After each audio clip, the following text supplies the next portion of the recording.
Mary Grace Piatos, how come according to PSA there's no record of Mary Grace Piatos? How would you answer that?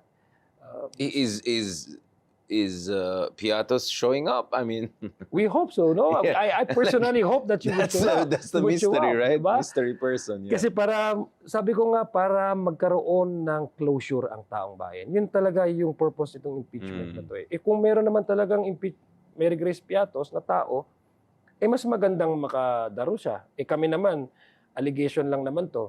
Kaya nga kailangan ng pruweba at kailangan ng ebidensya para yung allegation ay maging facts, no? Maging facts yung evidence, no? So this is the only way we can move forward as a country to have closure on the issue of impeachment and allow the process to continue. Maganda sana maganda sana para sa kanya kung talagang if they do believe that she's innocent.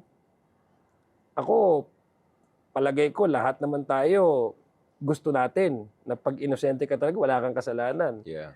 Lahat ng pagkakataong ibigay sa'yo para mapakinggan yung side mo, papakinggan ka, i-grab mo talaga eh. Hindi ka mag-avoid o maging evasive.